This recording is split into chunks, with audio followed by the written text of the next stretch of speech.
Sonlin and Herwig Konings are founding partners of Security Token Group. All opinions expressed by them or guests on this podcast are solely their opinions and do not represent the views of Security Token Group or its subsidiaries. You should not take any opinion expressed on the show as a specific inducement to make a particular investment or follow any investment strategy. This podcast is for informational purposes only.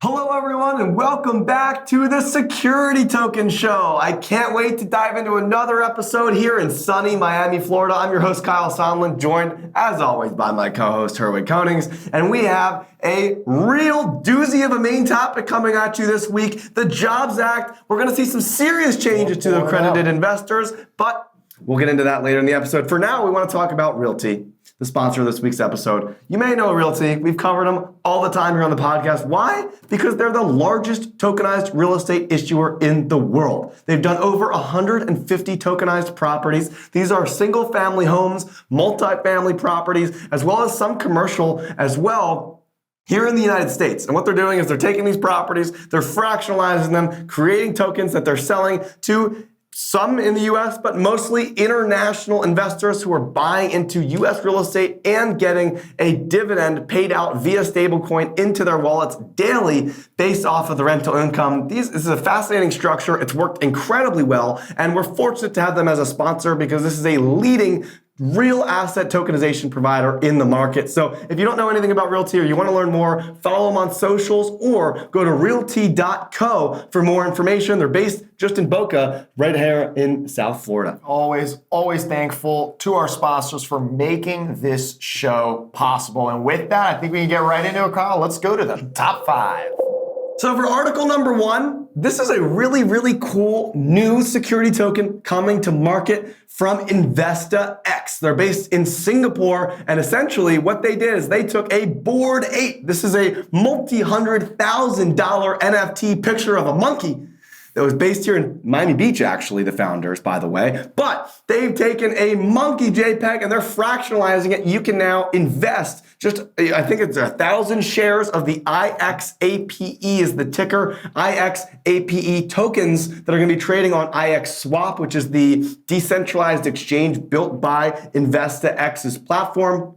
And they are selling what is, I think, the first fractionalized NFT that is compliant and issued as a security token. This is fascinating and amazing stuff from IXSwap and Investax. Absolutely super cool. It's Bored Ape number 2371 if you want to go check it out. They're actually naming him Howie Tez in honor of the future of Web3 and digital securities. Relevant for later in the main topic. Absolutely agree. Number 2, we've got Digital Funds, the company that is seeking to launch tokenized S&P 500 funds. Folks, this is a huge deal. The founders have recognized that there is no digital securities marketplace asset that they think is of high class and institutional quality. So they're starting with by tokenizing the S&P 500, pretty obviously high grade, well-known investment to Wall Street, and it'll be on Algorand, being tracked for the ownership, taking advantage of the benefits of digital securities. And for that, I think that's awesome. Yeah, it's structured as a 75-25, which means that 75% of the assets in the fund are going to be invested into the S&P 500 level assets, and then 25 is actually going into BTC futures. So they're going to be getting some exposure to Bitcoin, suggesting that maybe the Bitcoin as an asset might have broken into the S&P, if you ask them.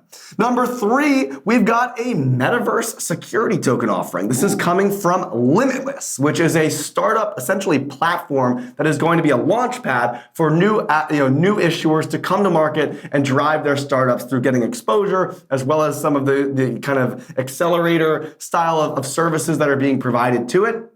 And so Limitless is going to be providing all this digitally through the metaverse, and they're issuing a security token offering, which is going to represent an index or a portfolio of all of these underlying companies. So it's almost as if you could invest into Y Combinator and get exposure into all of the portfolio companies underneath. Or similarly, we actually saw Republic do a security token offering via the Republic Note, with which they are actually providing exposure to the underlying portfolio companies they've worked with before. So this is following a similar model, leveraging the metaverse and using a security security token offering. So shout out to Limitless for making number 3. Targeting to help over 300 startups get into the metaverse. That's a lot. That's awesome.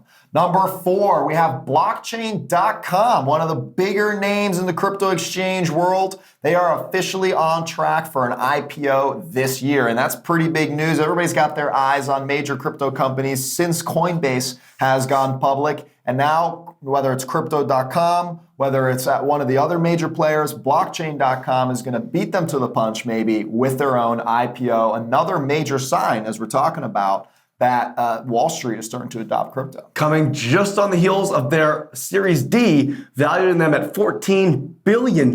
So clearly the IPO is going to be a significant level higher, which makes it a serious player in the blockchain space. Significant presence in Miami too. Gotta love them for that. And number 5, we have the largest bond ever priced via security token based in Singapore. This is a $100 million 5-year bond. It's got about a 3.5% coupon rate associated with it. It's going to be issued on April 27th and will last over the course of the next 5 years through 2027. And that's in partnership between Singtel, who's the issuer and the bank behind it. You've got UOB, who's the manager of the actual issuance. And then, of course, one of the biggest players in the security token space and presumably one of the largest in Singapore, ADDX, formerly iStocks, who is a leader in issuance of tokenized securities. They have their own marketplace trading dozens of funds and other structures based in Singapore. So ADDX is going to be managing the issuance and actually providing the tokenization services. Who doesn't love more green corporate bonds, baby? And don't go anywhere. We've got more industry news now with John Pittman. Welcome back to my side of the blockchain. I'm John Pittman, here with the industry news updates. Hear me out. Now, I know Eves is our resident Metaverse expert, but I have some news that is less fun than what he talks about, but reveals the real dangers with businesses offer NFTs that could potentially be securities. So there's Sands Vegas Casino Club, a casino that operates purely in the Metaverse. Apparently, the NFT that they were selling ended up actually being securities, and that was ruled by the financial regulators in Texas and Alabama. Don't mess with Texas. So apparently, the 2 owners of the casino offered 11,111 NFTs for sale, promising that buyers would share in future casino profits. We all know that's a no-no. On its website, Sands Vegas Casino Club says it will distribute 50% of profits to NFT holders as creator earnings, estimated that these could be as high as $81,000 per year. Needless to say, they received a cease and desist. On the opposite end of the spectrum, it was just announced that the FINMA Licensed 6 digital exchange inked a partnership with DARA, a Swiss equity tokenization platform. According to the press release, DARA companies will be able to issue digital equity securities in SDX's regulated central securities depository. Now, this is good for a few reasons. For one, this provides the opportunity for secondary liquidity through SDX's depository, which in turn will allow them to issue bankable private securities and manage a share registry and cap table through a consolidated workflow. As a result of SDX's coordination of processes, companies will be able to increase investor visibility and reduce time to market. The CEO for DARA stated that with this partnership between SDX and DARA, another building block was added to the Swiss digital asset ecosystem. So, a while back on one of my segments, I mentioned that the SEC had put forth amendments that were meant to expand the definition of exchanges, basically in an effort to start including certain crypto exchanges that were selling unregistered securities. Well, a few people believe those same amendments were not written properly. One of those people, or firms, shall I say, was ConsenSys, who have publicly objected to the regulatory amendments, believing that the language of the rule change could affect decentralized networks. The firm made it clear that it takes issue with the language of the rule, not the rule change itself. It does not believe that the SEC intends to define exchanges so broadly. It's just saying that it noted that the rule change does not explicitly mention crypto, DeFi, or even blockchain. That's weird. But like I said, they're not by themselves. Since February, the SEC has received 125 letters concerning this matter. The SEC, they just stay in hot water. And lastly, there was some news that may have slipped under the radar. So apparently there was a lawsuit against Binance by U.S. residents claiming that the tokens they bought should have been subject to U.S. security laws. Well, the U.S. District Court for the Southern District of New York did not agree. Binance is based in Malta, but the plaintiffs argued that the Binance hosted on a U.S.-based Amazon Web Service, while the Ethereum blockchain facilitated certain transactions for Binance. The court found that using third-party servers located at sites of that third party's choosing was not enough to deem Binance a national securities exchange. Ultimately, this means that offshore companies can access U.S.-based computer infrastructure without subjecting themselves to U.S. jurisdiction. Take that as you will. Also take these security token offering updates from the T-Spill and Megan. I'll catch you guys next week on the other side of the blockchain. Hi, and greetings from the Security Token Metaverse. We have a lot of news this week, so let's get into it. First, I want to remind you that an all-new spill in the NFT is out tomorrow. I want to address the rumors as well. Yes, our meta yacht did in fact burn down. We found out through Only in Dade on Instagram. It's truly a story I could not make up. But we are now back with a bigger boat, and we are excited that the show will continue to go on. And everyone was safe, so that's what matters. But back to the stock market of the metaverse. First up, we have Global Cannabis Capital. They have announced they are ditching IPO plans and will issue security tokens instead. That is very exciting for the industry. Global Cannabis Capital, a Luxembourg-based company with operations in Latin America, involved in the marijuana business, planned to issue security tokens representing its stock on the Ethereum blockchain. This means the company is ditching its originally planned IPO that was scheduled in Canada for next year. Regulatory issues and time factored heavily into this decision to tokenize. Both are aspects that we frequently tell businesses are benefits of an STO. The fund CEO, Andres Israel, spoke that GCC decided to pursue a security token offering in Luxembourg, where regulations are in favor of both cannabis and the issuance of securities using a blockchain. Tokenized securities allow pot companies to broaden their funding sources. The tokens issued, unlike other cryptocurrencies, are backed by the issuer's assets or equity. In GCC's case, they plan to create 100,000 tokens to reflect its capital stock to complete this offering. According to the fund CEO, they will likely sell 6% of its equity tokens in several private placements over the next 3 years. The first placement is expected to be completed in early May. Meanwhile, over 100 investors have purchased tokenized securities in a pre-sale last month, causing GCC to be valued at $25 million. Funds raised from this token issuance will help them expand into new markets. They plan to use the token sale to grow its portfolio to roughly 40 companies this year, and they have already invested in over $700,000 in 28 Latin American cannabis companies, providing startups with services in exchange for equity. Of the companies that GCC is invested in, only about a quarter actually grow cannabis. They're more in line with investing in consumer goods, avoiding the recreational marijuana sector. Consequently, they intend to expand its reach into Switzerland, Canada, and the American states of Colorado and California. The fund is expected to make its first earnings next year, with GCC reinvesting in new and existing brand ownership positions. This information is from The Tokenist, where you can read the full details on this offering. Next up, I want to highlight the European Digital Assets Exchange, something we don't frequently talk about. They have a huge portfolio of security token offerings in the pipeline, everything from Italian fashion brands to digitized copper mining. We are seeing many products come out of the European market. ADDX is the first platform in Europe with a primary and secondary market offered to retail and institutional investors in compliance with Swiss securities laws. You can learn more about their full portfolio of offerings and see everything they're bringing to the security token space at eddsx.ch. That is all this week. You can hit me up at tips@stomarket.com or at Megan Neivold on Twitter.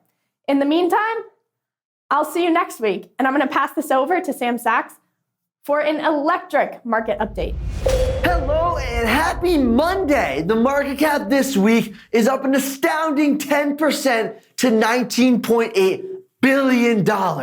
If you thought the $18 billion mark was a big deal, just wait until we reach 20. Last week, the sixth digital exchange, SDX, the world's first fully regulated FMI digital asset exchange, announced a partnership with Dora, a Swiss equity tokenization platform. Dora companies will be able to issue digital equity securities in SDX's Regulatory Central Securities Depository, or CSD. SDX will provide Dora SMEs with access to secondary liquidity through SDX's centralized depository, allowing them to issue bankable private securities and manage their share registry and cap table through a consolidated workflow. As a result of SDX's coordination of processes, companies will be able to increase investor viability and reduce time to market, one of the top benefits of security tokens. In other news, 2 U.S. law firms have filed a lawsuit against Uniswap, suing the decentralized exchange and its backers, including famed VC firms like A16Z and Paradigm, for violating security laws by offering and selling securities in the form of digital tokens. DeFi protocols have been target of many SEC investigations over the potential sale of unregulated securities in the past. This will prove to be a huge net positive for security tokens, as none of this is a concern. All trading tokens that you see on stmarket.com pass the regulatory loopholes. There's no need to worry about any issues with Gary Gensler and the SEC. They passed it all. They did all the tough trouble in the beginning, so they don't have to be concerned. There's a strong reason to believe that this is going to provide the market with the hockey stick growth, as once companies realize that security tokens are the play for a host of reasons. You don't have to worry about investigation. You don't have to worry about any trouble. Investors are going to pile on. And that's why security tokens truly are heading on to a huge growth period. That's all for now, but I hope you have an amazing rest of your week, and I will see you next Monday. Wakey, welcome to Inside the Metaverse with your host, Yves Avancol. The U.S. Air Force files a trademark application for Operation Spaceverse. And no, this is not a movie, this is facts. Even more so, I shall read the trademark application verbatim.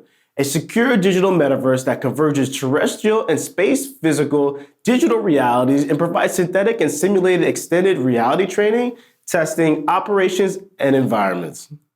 Following that, China launches a metaverse lab where they say it's for research of future of the media technology, metaverse technology, and other metaverse fields, which I'm guessing means let's get ahead and fast as possible. Next up, Annheuser Busch joins a metaverse bandwagon, and according to the trademark filing, Budweiser plans to offer NFTs. We remember when they bought that domain beer.eth, which was legendary, and I hope the online gaming services and art expositions are going to match that energy. Next, the metaverse has its first homeless man, and his name is Will. And he is placed there by the Entourage Network, which is a French nonprofit, and their goal is just to raise awareness for homelessness. That was Inside the Metaverse with your host, Yves Avancol. And now it's time for our Companies of the Week segment. This is where Herwig and I pick our two biggest companies that we want to spotlight and highlight for some interesting moves in the space that you do not want to miss. So Herwig, take it away. Who you got? I got to give it to the Japan Stock Exchange, folks, the operator behind the Tokyo Stock Exchange and many other huge investment activities out of Japan. And they've partnered up with Nomura using their Boostry platform to launch a corporate green bond, of course, through an STO. So this is awesome news. We've well long covered now Japan's rise in the security token industry, and it's great to see an actual major exchange operator start to leverage the technology themselves. Now it's not just the investment banks, but it's all in now here with the Japan Stock Exchange saying security tokens are the future. And for that, they are my company of the week. So we had Singapore in our top 5, issuing a $100 million bond through a bunch of players there. We also have JPX getting involved in corporate debt offerings. SocGen has done their fair share of things. And certainly with all the digital currencies and stable coins being created by a lot of these investment banks, there's just so much movement in that space. Yeah, we're going to keep bringing you all of that action. But Kyle, who did you pick? So I went kind of the exact opposite route and went with DaoSwap. This is a decentralized exchange that they're actually going to be providing support for security tokens. They're also an issuance platform that's going to be helping issue compliant registered securities, and they're doing that cross-chain. They're starting with Tron, BSC, Polygon, and Ethereum. So they're trying to launch multi-chain assets. We've covered that here on the show, where, as you know, with a security token, we're talking about a real security, right? An investment contract. This is a financial asset. The digital component, the blockchain piece, while super useful for automating a lot of the compliance, isn't necessary from an immutability perspective. We need the ability to reissue or do whatever. So in the same way, we could potentially issue on multiple different blockchains, whichever you prefer. DaoSwap is along the same lines, and they're actually working, hopefully, with Venezuela in order to get a national government to support and embrace the technology. At this point, it's not officially partnered with Venezuela, but they are considering working with this firm or other ones in general. So cool to see that government getting involved. And DaoSwap will be launching their decentralized exchange, as I mentioned, and like their name suggests, are going to have a governance structure with a DAO so that you can help control and govern the moves moving forward. So for all those reasons, DaoSwap's my company. Who saw that one coming? I think that's a great choice. Bringing a lot of innovation and technology to the DAO space, and compliantly at that. Gotta love it. Hopefully they help out Venezuela there. With that, Kyle, I think let's get into our main topic for the show.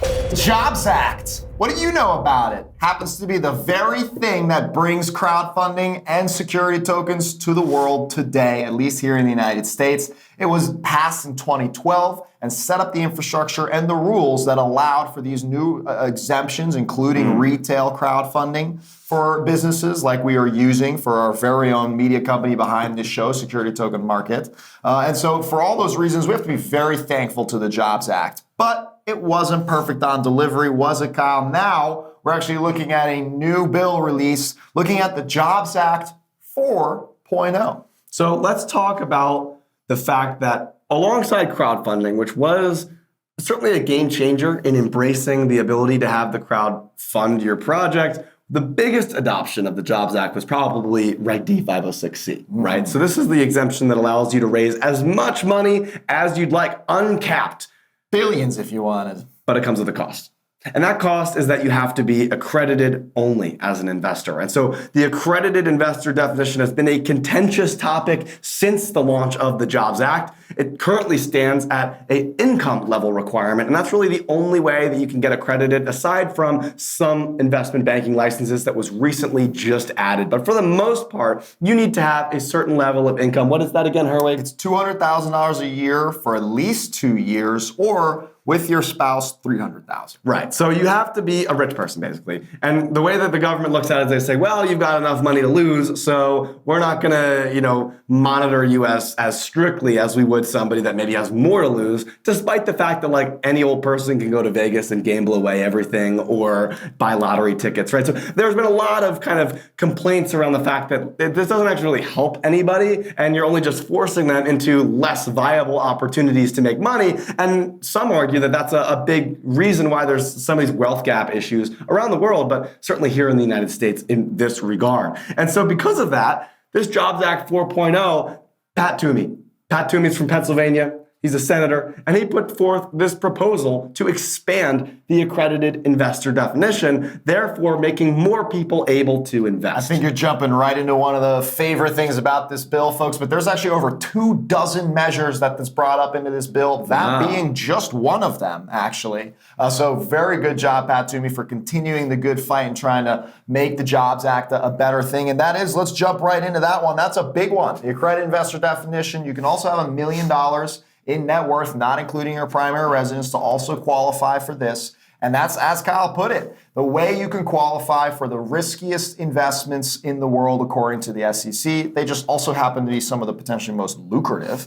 And of course, for years, people have been saying, why can't I become an accredited investor, perhaps through some kind of a test? Or why is it that only they are allowed to invest when we clearly have the opportunity to buy lottery tickets and buy what we want? So we saw regulation crowdfunding come about and such, but now they're going after the heart of the accredited investor by expanding upon it, by actually enabling potentially an exam, which would be huge. The idea that you can take a test, you've been in this space for a long time, you read a textbook, you understand investing in the risks. Well, if you can prove you understand that, you should be able to pass the test and go ahead and be an accredited investor.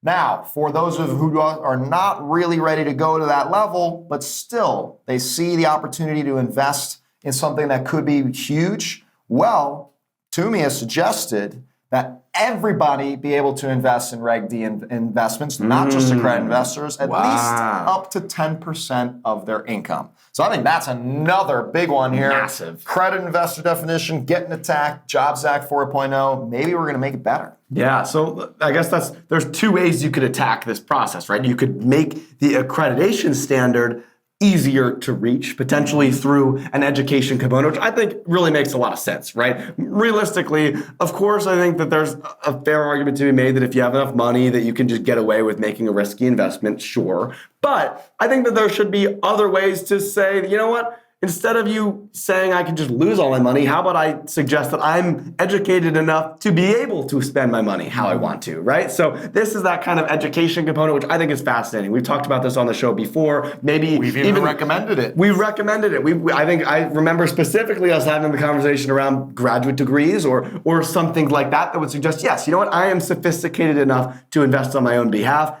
They have suggested their own exam, which is fascinating, but does require some additional oversight in order to facilitate that, right? So you're gonna have to set up a governing body there and do all that stuff. But as you mentioned, that's only one piece of the puzzle. You could increase the accreditation opportunities, or you could just increase the general investing opportunities because of the success of crowdfunding, because of the success of cryptocurrency and how active retail investors have been in that space, or NFTs or any of these different things. Why not create more opportunities for them to participate in these things? And I think that potentially up to 10% into Reg D, or 10% of your income into Reg D, no matter who you are, is definitely a huge game changer and would allow a ton more access for the average person, and also would allow companies to raise much more efficiently from their actual customers as opposed to from just VCs. And this is where it comes to, right? It's called the Jobs Act for a reason. By enabling more investment into more businesses, businesses can grow and create jobs. Jumpstart our Business Startups Act, right? Jobs.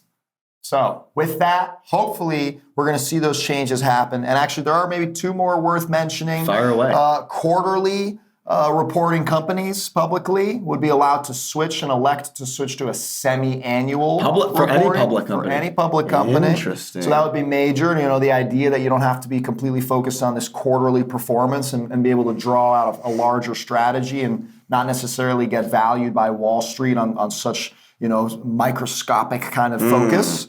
And then the other one I think is worth mentioning, also very interesting, but not popular, not very well known, is allowing VCs to invest in other VCs without forcing them to do registration requirements and such things. So fund-to-fund structures, things like that. So two more, exactly right, two more major things that could happen with this Jobs Act 4.0 bill, and a bunch more stuff. You can go check it out. We don't have enough time to cover on the show. Yeah. But I think obviously those two don't compare to the fact that if Reg D changes so that the accredited investor definition allows more people to qualify and you allow more people to invest in Reg D, that's pretty damn awesome. So if you agree, you can make an impact on this. Like this is not something that just happens in isolation. Write letters to your local senators, to your regulators. Contribute online to help assist in these conversations, showing that you are in support of this, because your votes matter to these regulators. So if they understand that there's value in doing this because they will earn your support and maintain that support over time, that's what makes these changes happen. And this is a game changer for just everyone in general. This is more equitable. This is a fairer financial system, and it just makes sense for everyone. So contribute how you can, always be supporting, and certainly if you like the show, support us too. I completely support this bill myself, even if one of the components actually gets rid of the requirement to verify whether you're an accredited investor, which just so happens to be that I launched a business in that space doing exactly that. So even though I would get hurt from this bill, I still support it because of the benefits for Americans to be able to invest in Reg D opportunities or qualify as an accredited investor in general. A true if they know evangelist. what they're doing. So love all of this. With that, if you have any other questions, feedback, thoughts, definitely reach out to us. Kyle and I, we are on all social media, LinkedIn, Twitter, and everything else.